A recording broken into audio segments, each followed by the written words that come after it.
आज बात करते हैं उस महाकथा की जिसने भारत को एक सूत्र में पिरोया था। और यकीन मानिए, ये कोई मामूली इतिहास का पाठ नहीं है। ये तो कहानी है रणनीति, साहस और त्याग से बने एक अखंड भारत के सपने की। ये कहानी है मौर्य साम्राज्य की, एक ऐसे योद्धा की कहानी जो गुलामी की जंजीरों को तोड़कर खड़ा हुआ और उसने एक ऐसे साम्राज्य की नींव रखी जिसने जिसने पूरी दुनिया को हैरान कर दिया। तो चलिए शुरू करते हैं ये शानदार सफर। तो कहानी शुरू होती है मगध से। उस वक्त वहां नंदवंश का राज था। अब देखिए, राजा था महापद्मनंद, जिसके खजाने तो सोने चांदी से भरे पड़े थे। लेकिन उसके जुल्मों से प्रजा का हाल बेहाल था। आप समझ सकते हैं, माहौल में एक बेचैनी थी। लोग बस एक बदलाव चाहते थे। और जब सत्ता इतनी क्रूर हो जाए और लोग इतने दबे हुए हों, तो क्रांति के लिए क्या चाहिए? बस एक चिंगारी। और वो चिंगारी जलाई दो ऐसे लोगों ने जिनका नाम इतिहास हमेशा हमेशा के लिए याद रखने वाला था। तो देखिए, एक तरफ था नंदवंश का विशाल घमंडी साम्राज्य और दूसरी तरफ थे बस दो लोग, तक्षशिला का एक विद्वान चाणक्य और एक मामूली सा लड़का चंद्रगुप्त। मतलब ये तो एक ऐसी लड़ाई थी जिसे कोई भी देखकर कहता कि ये तो नामुमकिन है। तो सवाल ये उठता है कि आखिर हुआ क्या था? एक विद्वान ने इतने बड़े राजा को उखाड़ फेंकने की कसम क्यों खा ली? ये थी चाणक्य की प्रतिज्ञा। सोचिए, तक्षशिला के इतने बड़े विद्वान को मगध के राजा ने भरे दरबार में बेइज्जत किया। लेकिन ये अपमान सिर्फ चाणक्य का नहीं था।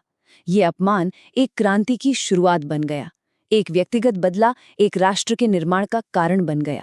चाणक्य को अपना हथियार मिला चंद्रगुप्त में, एक ऐसा लड़का जिसमें उन्हें भविष्य का सम्राट दिखा।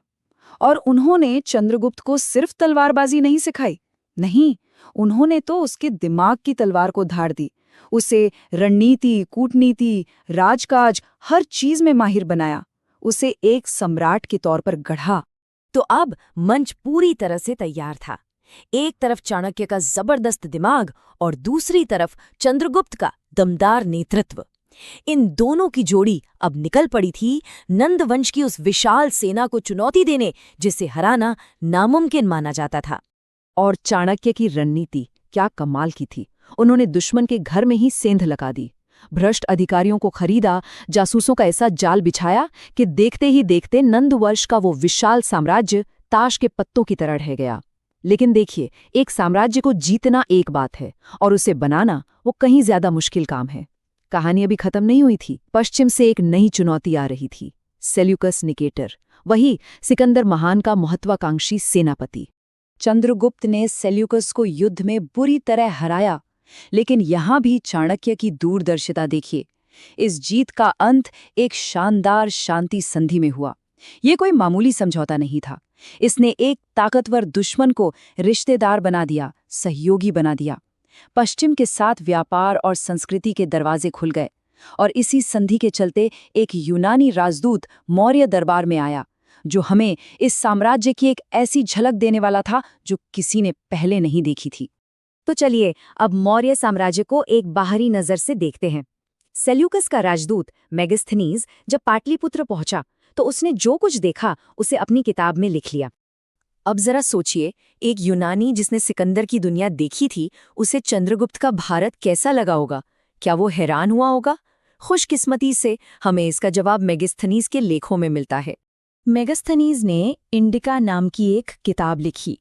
ये आज हमारे लिए उस दौर को समझने का एक ऐसा अनमोल खजाना है जो बताता है कि मौर्य साम्राज्य असल में अंदर से कैसा दिखता था।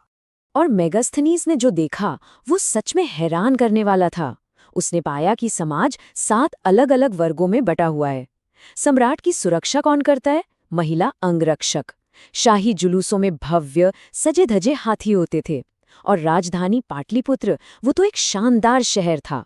लेकिन सबसे बड़ी और चौंकाने वाली बात जो उसने नोट की, वो ये थी कि भारत में दास प्रथा नहीं थी। सोचिए, एक यूनानी के लिए ये बात कितनी अजीब रही होगी। ठीक है, साम्राज्य तो बहुत बड़ा था, लेकिन सवाल ये है कि ये चलता कैसे था? पैसा कहाँ से आता था? और क्या सरकार या कहूं कि राजा अपनी प्रजा की परवाह करता था? चलिए जानते हैं।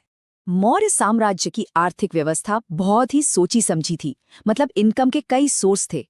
जो राजा की अपनी जमीनें थी, उनसे जो कमाई होती थी उसे कहते थे सीता। बाकी लोगों की जमीन से जो टैक्स लिया जाता था वो कहलाता था भाग। फिर बॉर्डर पर कस्टम ड्यूटी लगती थी, बाजारों में सामान बेचने पर टैक्स लगता था, टोल, फाइन, मतलब एक पूरी तरह से व्यवस्थित और आज के जमाने जैसी आर्थिक प्रणाली थी। और ये पैसा सिर्फ राजा के महलों पर खर्च नहीं होता था। नहीं, मौर्य साम्राज्य एक वेलफेयर स्टेट की तरह भी सोचता था। इसका सबूत तब मिला जब राज्य में एक भयंकर अकाल पड़ा। उस वक्त चंद्रगुप्त ने जनता की मदद के लिए बड़े पैमाने पर काम शुरू करवाए। सोहगरा कॉपर प्लेट जैसे सबूत हमें बताते हैं कि सरकारी गोदामों से लोगों को अनाज बांटा गया था। मतलब राज्य अपनी प्रजा के प्रति अपनी जिम्मेदारी को समझता था। अब आते हैं चंद्रगुप्त के जीवन के आखिरी और शायद सबसे हैरान कर देने वाले हिस्से पर। एक ऐसा मोड़ जिसके बारे में किसी ने सोचा भी नहीं होगा। सोचिए, 24 साल तक सफलतापूर्वक राज करने के बाद जब वो अपनी ताकत के शिखर पर था, चंद्रगुप्त ने सब कुछ छोड़ दिया। अपना सिंहासन, अपना साम्राज्य, सब कुछ अपने बेटे को सौंप दिया और जैन धर्म अपनाकर एक भिक्षु बन गए। वो दक्षिण भारत में श्रवणबेलगोला की पहाड़ियों पर चले गए और वहां उन्होंने सल्लेखना का कठोर व्रत लिया। देखिए, सल्लेखना जैन धर्म की एक बहुत ही पवित्र प्रथा है। इसमें एक व्यक्ति स्वेच्छा से धीरे धीरे अन्न जल का त्याग करता है ताकि वो पूरी शांति के साथ अपने शरीर को छोड़ सके। तो जिस योद्धा ने गुलामी की जंजीरें तोड़ी, जिसने तलवार के दम पर एक विशाल साम्राज्य खड़ा किया, उसने अपनी जिंदगी का अंत किसी युद्ध के मैदान में नहीं बल्कि शांति और तपस्या के रास्ते पर चलकर किया। ये चंद्रगुप्त मौर्य के जीवन का सबसे अनोखा पहलू है, जो उनकी शक्ति और उनके त्याग दोनों को अमर बना देता है। लेकिन कहानी यहीं खत्म नहीं होती। मौर्य साम्राज्य की ये महान गाथा चंद्रगुप्त के साथ खत्म नहीं हुई। असल में इस साम्राज्य का सबसे प्रसिद्ध, सबसे यादगार अध्याय तो अभी शुरू होना बाकी था, और वो शुरू होगा चंद्रगुप्त के पोते सम्राट अशोक के साथ। पर वो कहानी